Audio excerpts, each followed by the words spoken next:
So then really every 250 years is the big cycle. And it's like this pendulum swings, because what happens with human nature is we take things too far and then we overcorrect and we take them too far the other way. And so what happens is about every 250 years, we sort of get this big swing from what I call centralization to decentralization.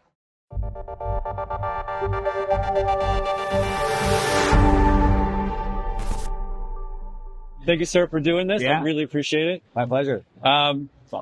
With you, there's no need for an introduction, but I always start my interviews the same way. So, Yeah. Sir, could you please tell me your name and what you do? Yeah. So my name is Mark Foss, and I've been working in the Bitcoin space for 8 or 9 years now at this point. A lot of education. I've been deploying venture capital in the space, building companies for about 5 or 6 years.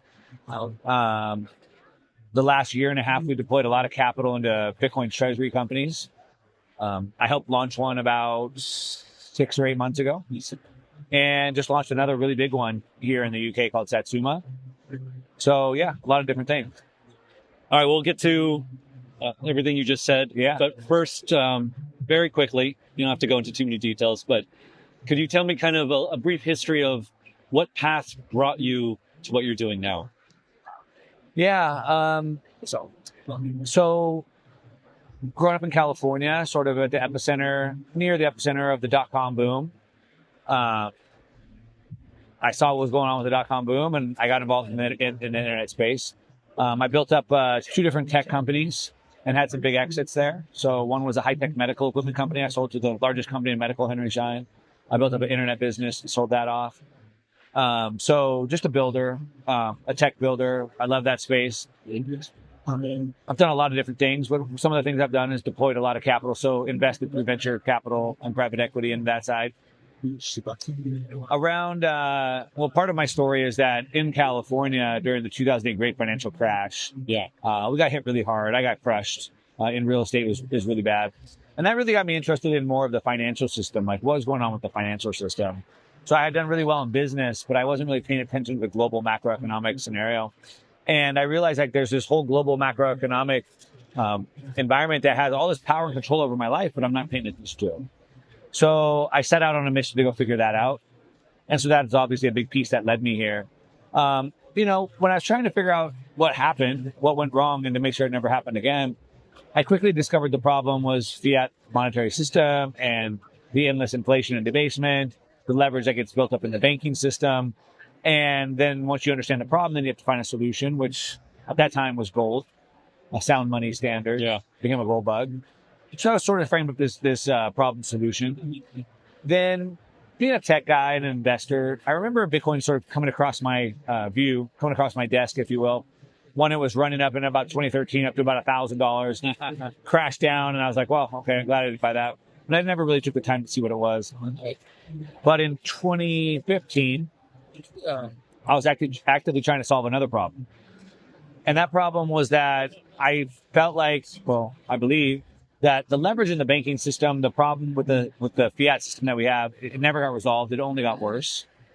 And so maybe a little PTSD from 2008. I was still expecting a potential another crash, another banking collapse.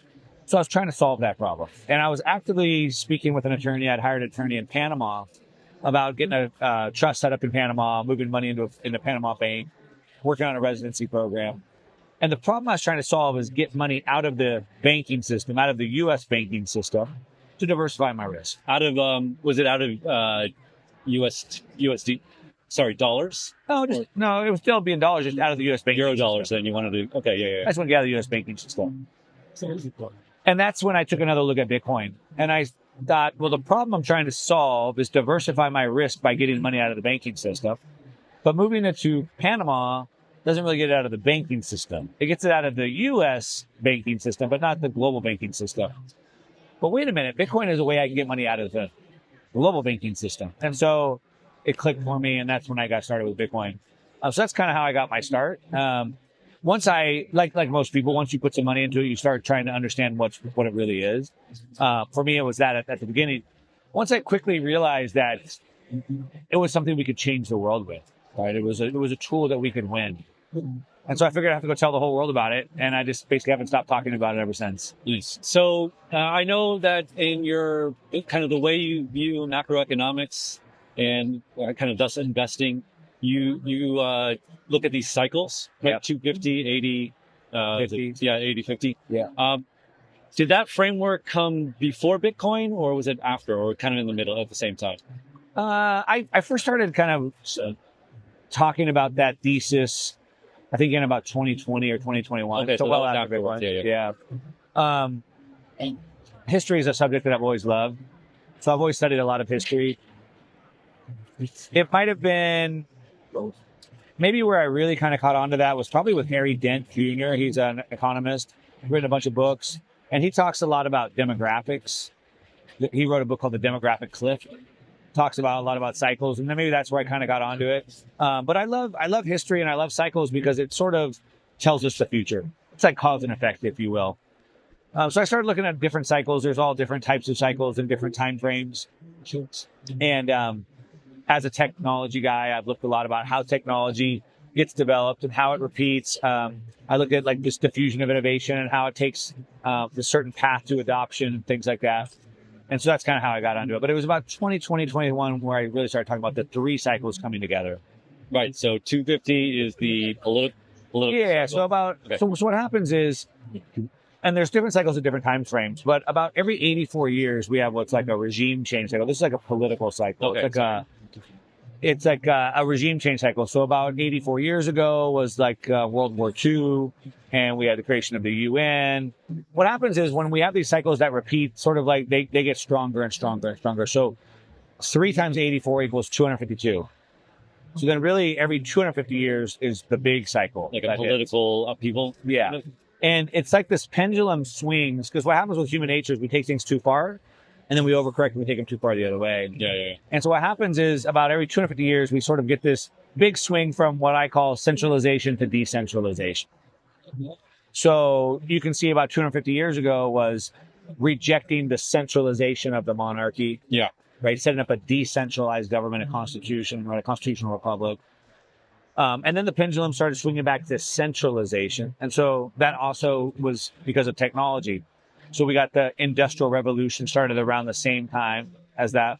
And the technology of the Industrial Revolution brought people into cities and factories, very centralizing. And as we got mass manufacturing, we got a form of mass government to manage that.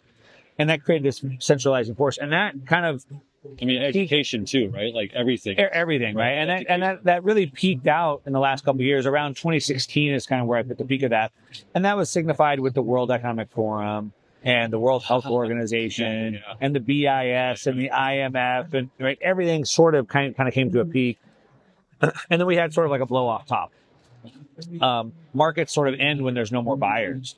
So you mentioned education. Like, how much more can we give the government? We've given them our retirement, our pensions, we've given them our health, we've given them our education.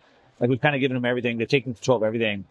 And again, we took things too far. We saw the problems of that centralization, and now it's all breaking apart, right? The World Economic Forum is falling apart. Klaus Schwab is gone. The U.S.-led world order is breaking apart. BRICS are trying to start their own nation. We got China and Russia sort of breaking apart. And so we can see that peak of centralization now, looking backwards on it and how it's breaking apart. I mean, sorry, just to interject, but even just education, like university, college is life. I like, my kids are not going to do that. Yeah. There's no way. Yeah, certainly. No way. Yeah, certainly. So, again, right, we took it too far and now it's swinging back. So that's that centralization to decentralization pendulum on a 250-year time frame with 84-year cycles in between that. But within that is technology. And so what happens is technology is what always changes the world, because it changes the way that we organize and communicate. Yeah. And so you mentioned with education, now technology's got to a point where you don't really need that formalized education, right? And so we needed the education because where do you go learn about these subjects if not the university? Today we can hop on YouTube. Or like ChatGPT. Or ChatGPT, right? And so we have those technologies now. And what that does is it changes our dependence on those centralized institutions. And it gives us that sort of decentralized path, if you will. So it's always technology that changes that. And that happens on about a 50-year cycle. So about every 50 years, I call it a quantum leap. Some people have called it like a K wave, like a quadratic wave. And so we're on the sixth one happening right now. So we had the Industrial Revolution in the late 1700s, and then we had steam engines and railways, and then we had electricity, steel, and heavy equipment. 1908, we had oil fuels, automobiles, mass production. 1971, the birth of the microprocessor, personal computers, telecom, and the internet. And now we're into this next one, which I'm calling the decentralized revolution, which is really signified by Bitcoin and AI. Yes. Okay. Right. Yeah. So you talked with Balaji yesterday. Yeah. Just over there, and for the people listening, stop this right now and go check it out on the stream. It was an amazing talk. I really enjoyed it. Watch any of his talks. Absolutely. But I really enjoyed that one. I liked the kind of the structure of it, and we'll get into questions on that. But I guess my first question about this is, and you kind of covered this, is it feels like Bitcoin and AI are almost like evil twins of each other. I don't know. I mean, they both seem like Bitcoin is definitely pulling in a decentralized direction, but I guess I've always thought of AI as pulling into a way more centralized direction myself. Yeah. Well, there's nuance to everything, and so things can be good and bad at the same time. And so AI can be both centralizing and decentralizing at the same time. But I think most people thought of it as very centralizing because who controls the model? Yeah. Who trains the model, right? And so if all of us use ChatGPT, well, who trained ChatGPT? And now it's very centralizing because of that. But what we're seeing now is so many competing models. And we're seeing decentralized open source models. And so that's starting to change things quite a bit. But, are the models training off of each other? And so there is still some centralization there. But where it's decentralizing is that now, as Sam Altman said, we could have the first single person $1 billion company, right? So now I can go to the work of 10 people or 100 people. And so now instead of having to have a big company, a big factory, I can go be a 1 or 2 person business and do that. So it's both centralizing and decentralizing. But I think it represents part of the decentralized age. Because one, like I said, gives me the ability to scale without having the people. Number two, like I said, we have these decentralized models now. China's developing quite a few of them. As Balaji was saying, you can download some of these models. You can sort of have your own, run your own model.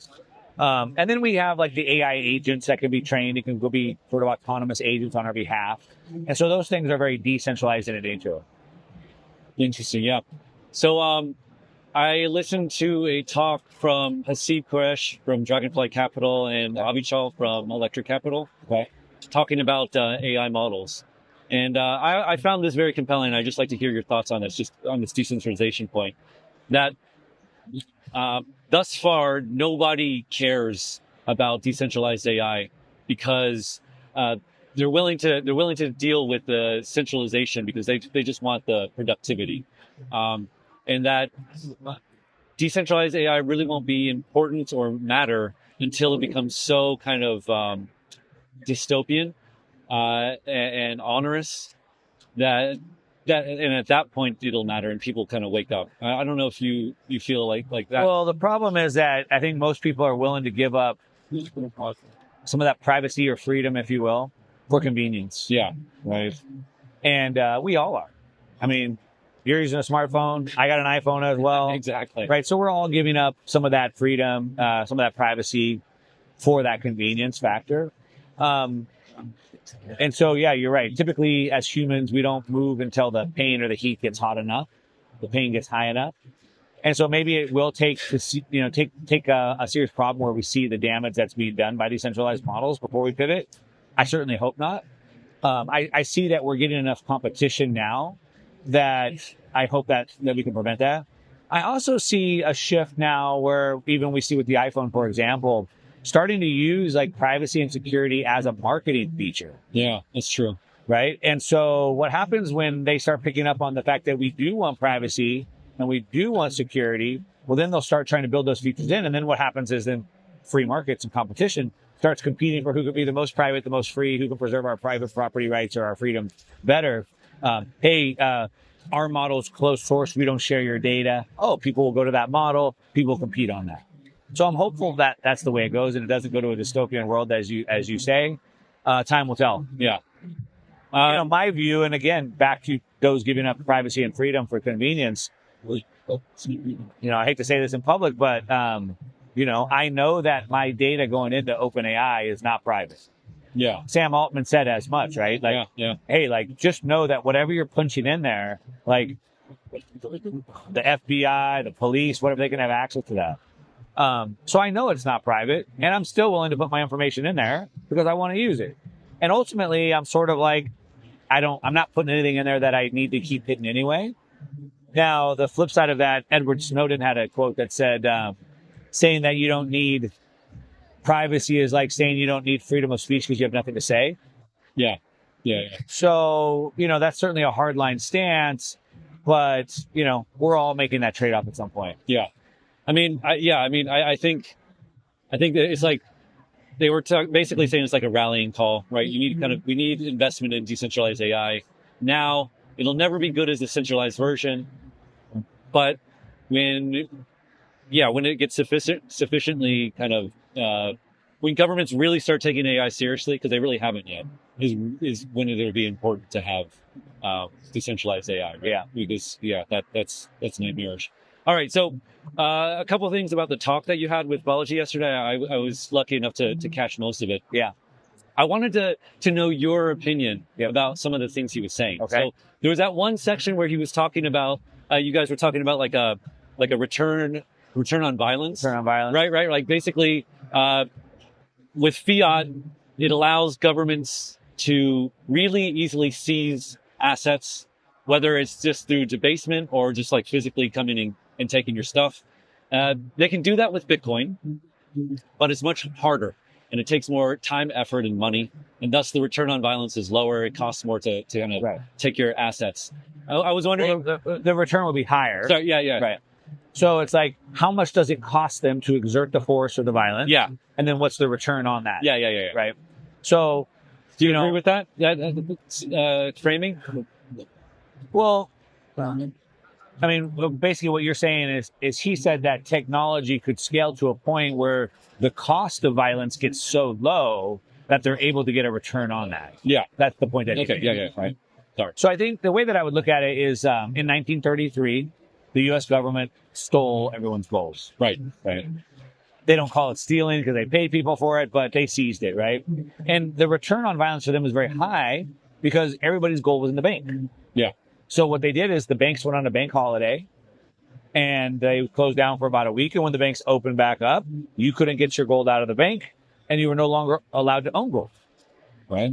So for them, the return on violence was very high because they didn't have to do any violence. They just pushed a button, shut the banks down, opened them back up, and they had it. Right. Now imagine if the people's gold was not in the banks.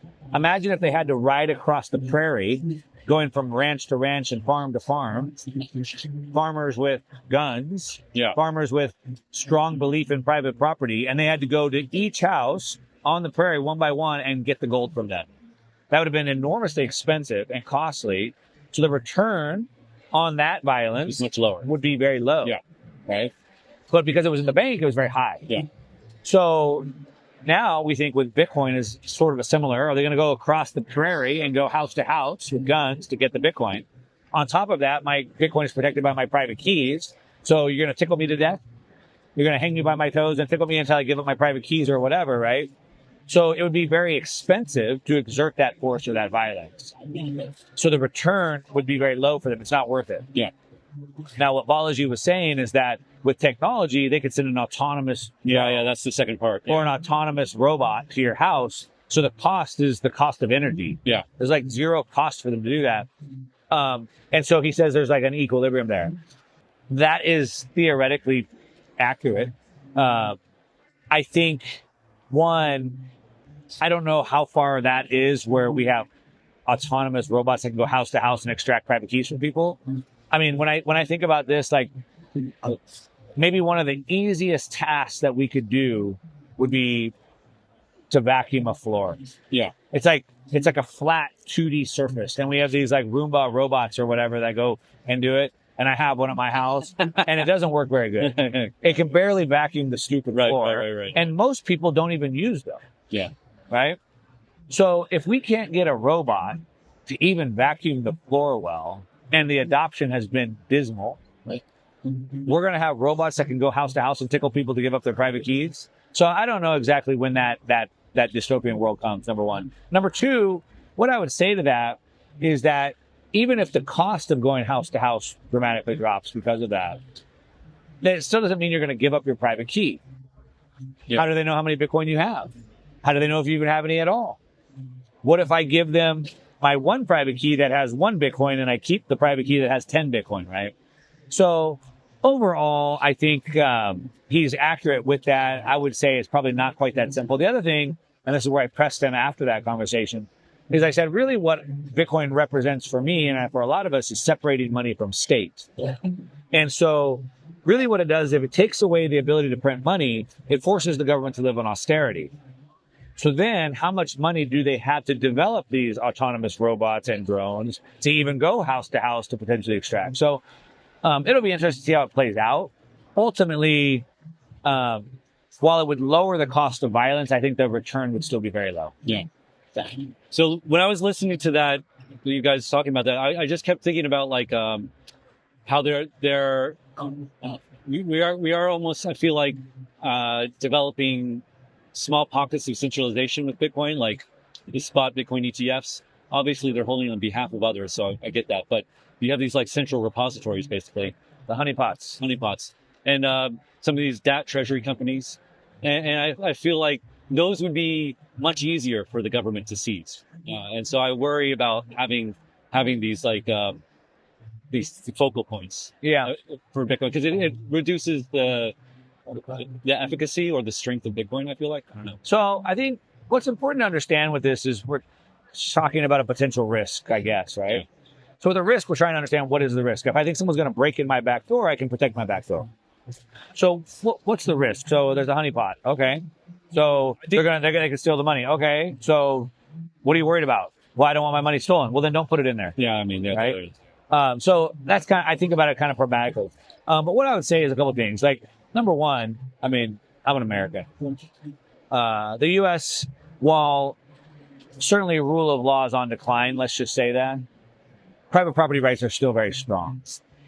And even in nations without the strong private property rights, imagine not a North Korea or Afghanistan, but imagine a Western nation, a democratic, quasi, semi, whatever you want to call it, free nation, going and seizing private property rights. What do you think would happen in that country overall? Capital flight. Right. It's out of the country. I mean, the entire economy would shut down. There'd be zero investment. Yeah. There'd be no businesses. Like, there would be no faster way to destroy your own economy than to go seize assets. Yeah. So I think, while in theory it's a fun conversation to have, I think the reality of that happening is very slim because of that. It's sort of like we hear a lot about like quantum computing. Quantum computing could steal all the Bitcoin, right? So, number one, there's way higher value targets to go after. Like, why not the U.S. Treasury? Why not Wall Street? Why not DOD? But number two, what would I do by stealing the Bitcoin? So I could be the richest person in the world. But by cracking the database and stealing the Bitcoin, I would make Bitcoin worthless. Yeah. So, like, you have to kind of, what about BlackRock? You know, they have this big honeypot of Bitcoin. Now, what if they manipulate the price? What if they crush the price of Bitcoin? So, okay. So BlackRock set up a fund to sell Bitcoin ETFs, and they make money from that, right? Yeah. And why do people buy the Bitcoin ETF? Because they think the price goes up. So if Bitcoin crashes the price of Bitcoin and suppresses it, no one buys the fund. So they want to shut down their own business. Yeah. Like, sometimes I think we have to kind of think through second, third, or fourth order effects of these. So to your point on the honeypot, you know, my bigger fear would be hackers would go after it. Certainly. Yeah. Hate to be stereotypical, but, you know, whatever, a Chinese group of hackers or whatever goes after a Lazarus group, right? Yeah. Whatever goes after a honeypot group, honeypot of Bitcoin. So potentially it's like a high value target for a hack. But it's hard to imagine any countries really doing that and going after that. Okay. All right. So I have one more question from that talk, and then I want to ask you about the data in the UK and one or two other things. But at one point early on the talk, you said that the bond cycle is 40-year bond cycle. 40-year bond cycle is dead. Could you please elaborate on that? Yeah. So the 40-year bond cycle. So governments raise debt, and they do it through bonds. But it's not just governments; corporations do bonds, and there's institutional grade, and there's junk bonds, et cetera. And what happened is we had basically a full cycle. So we had an 80-year cycle. Back to cycles. There's an 80-year financial cycle. Yeah. Ray Dalio talks this like long-term debt credit cycle. And so we saw bonds go up for 40 years and have a peak in 1980 when Paul Volcker tried to fight did fight inflation, and rates were as high as 15%. Yeah. And from 1980, they hit 15%, and they've trended down for 40 years. And during that 40-year period, we had this anomaly where bonds only went up. Yeah. So that was it. So the interest rates went down, but the value of the bonds went up. Right. So if you just held the bonds, you made steady money. Right. 50 So years. bonds only went up and yields only went down. Yeah. And so that's what we've known for now 40 years. And so that trend is now dead. What happened is it basically hit the breaking point in 2020. And in the United States, the U.S. Treasury, the bedrock of the entire global financial system, I would need $10 million of U.S. Treasuries to make $50,000. Yeah. Not 500 grand, not 100 grand, but 50,000, which is less than the average, median income in the United States. But it's not just the United States, it's global. And that's happened at a time. And so now rates have been rebounding over the last couple of years. And now people have found out what their grandparents knew is that bonds can actually lose a lot of money. Yeah. Yeah. And so what happens when the bedrock of the entire global financial system no longer works? You see, there's another thing that happened at the same time, which is all the developed world have this aging demographic. Back to, I referenced that book, The Demographic Cliff. And so now we have this population, if you look at a chart, a swelling, aging demographic with a smaller, lower demographic. In Japan, for example, 30% of the population is over 65. I live in Japan. It's Okay. So, wild. So, in the U.S., 10,000 people a day are turning 65. And those people, they need fixed income. And as a Bitcoiner, I think everyone should just go buy Bitcoin. But if you're 73 years old, you got to pay your electricity bill. You need income. Yeah. And so we have these fixed income markets, and they depended on this bond market. And so we have pension funds, we have insurance funds that have bought into these bond markets to get the yield to pay their retirees. And the problem is that with the bond market having this 40-year downward trend and now breaking, all of these people are offsides. Yeah. So the pension funds and the insurance funds, they need 7 to 8% returns to pay what they've promised. Nominal or real? And well, that's another question. Okay, yeah, I'm going to get to that. So, but the problem is they're not making 7 to 8; they're making 4 to 5. Yeah. There's a $70 trillion unfunded liability gap. Yeah. And the problem is, back to nominal or yield, the problem is that there's no way to normalize this. So the real rate of inflation is the rate of monetary debasement, which is about 10%. It's about 8% if you look at the global money supply increase, about 8%. So I need to make at least 8% in order to not lose money. Yeah. But like I said, treasuries are paying 4 or 5%. Yeah. So that's the gap. Now, the problem, though, is that the governments around the world have massive amounts of debt. In Japan, for example, they're only paying 0.5% on their bonds. Yeah.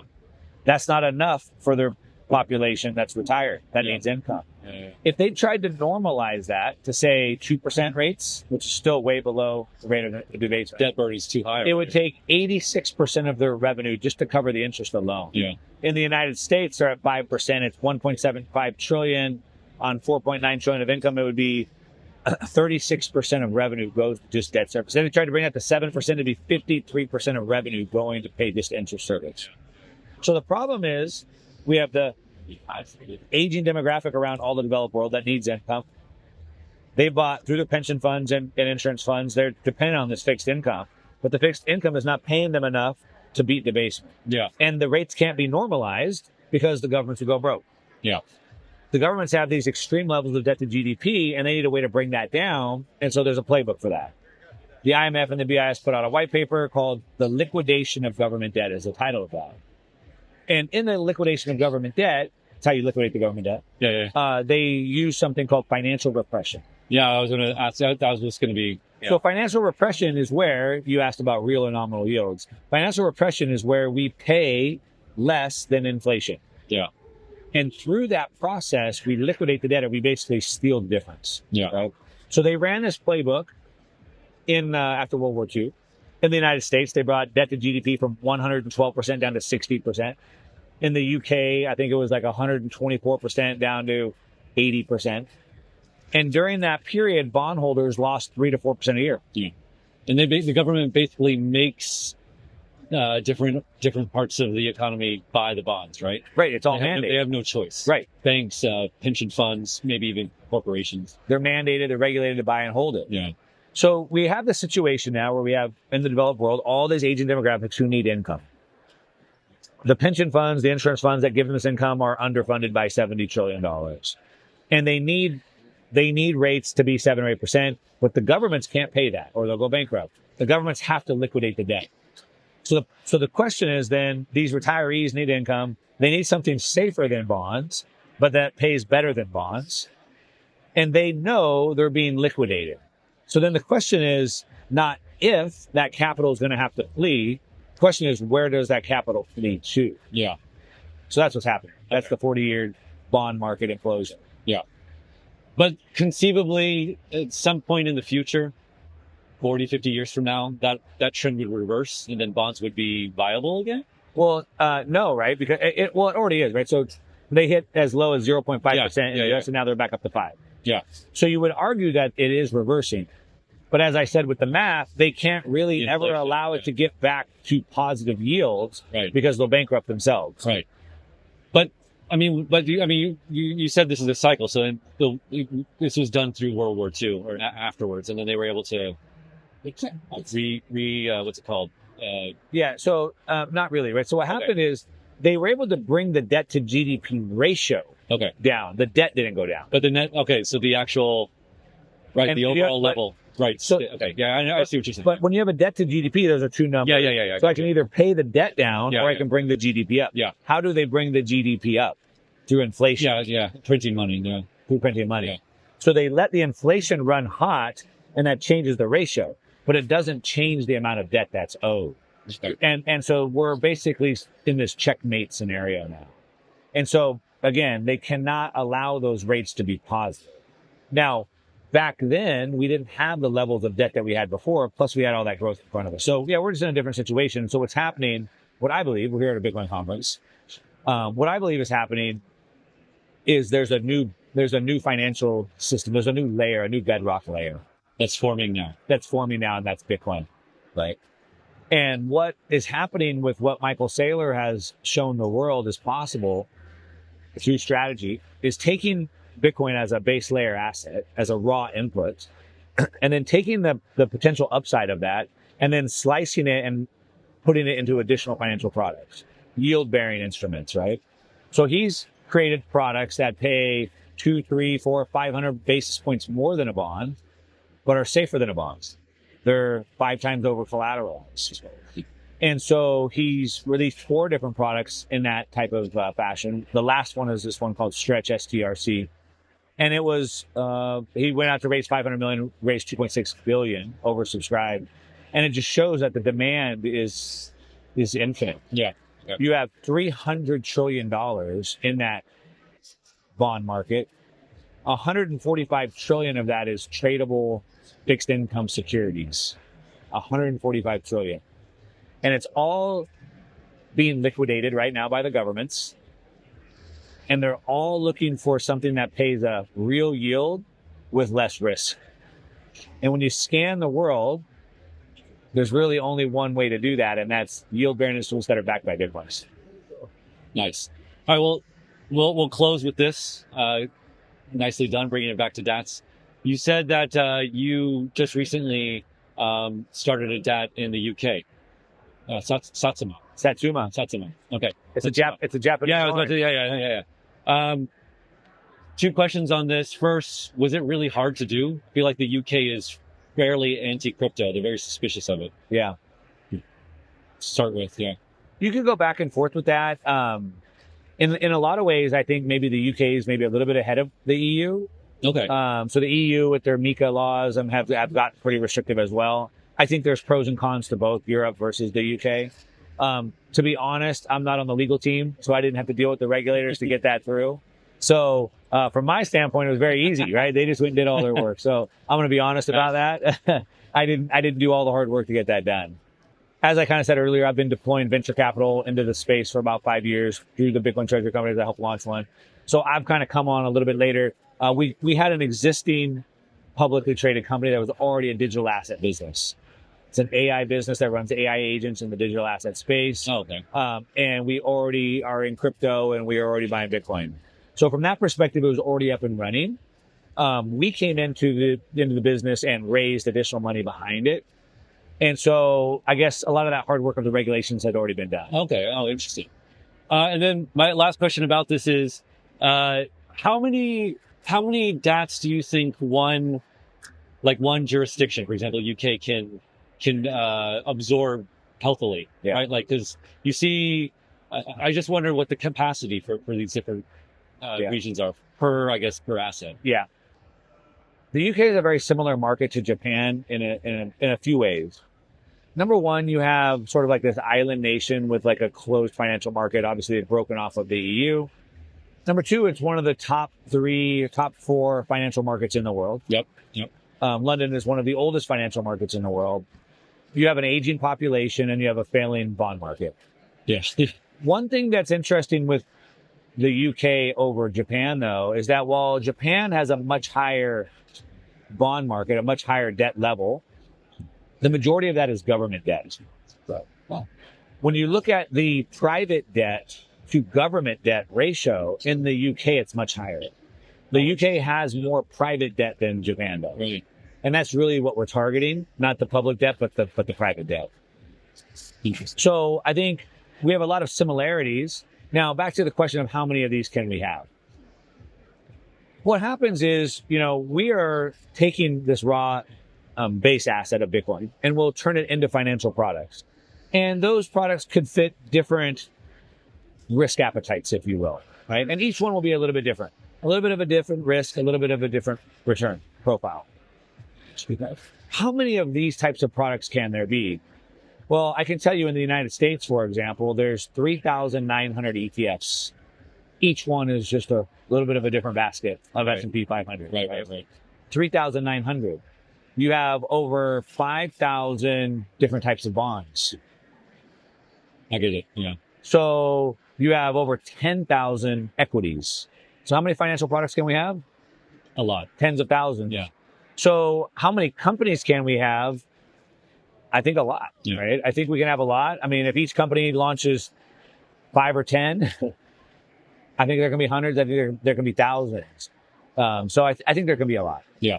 But I imagine it'd be like a Pareto distribution where sure, of course, would be. Of course. So in the ETFs, for example, 70% of ETFs are really wrapped up with just a couple companies. Yeah. A lot of people talk about like this winner take all type of environment, and certainly there's always a winner. So somebody's going to have the most amount of Bitcoin, and I'm pretty sure that's strategy. And I'm pretty sure nobody's going to beat them. Yeah. But I think we can also look at success differently, right? So with Satsuma, we were able to raise almost 2,000 Bitcoins. In 5 years, that's worth $2 billion. Right. You know how many companies, what percentage of companies ever get $1 billion valuation? They're called unicorns. Yeah. They're very rare. Exactly. 0.002 businesses ever get $1 billion valuation. So even if we were never able to raise another penny, we'll be a $2 billion asset base. Right. So I'd say that's successful. Yeah. So it kind of depends. I think there can be more of these companies. Obviously, we hope to be the number one company in the space. Right. I think we can achieve that. Yeah. I think we can be a top 3 company in the world, and I think we can achieve that as well. But I do think there's a lot of room for different people because there'll be different flavors and different yield curves and things like that. Very cool. Well, thank you. You've been very generous with your time. Yeah. I really appreciate it. Yeah, thank you so much. Thank you.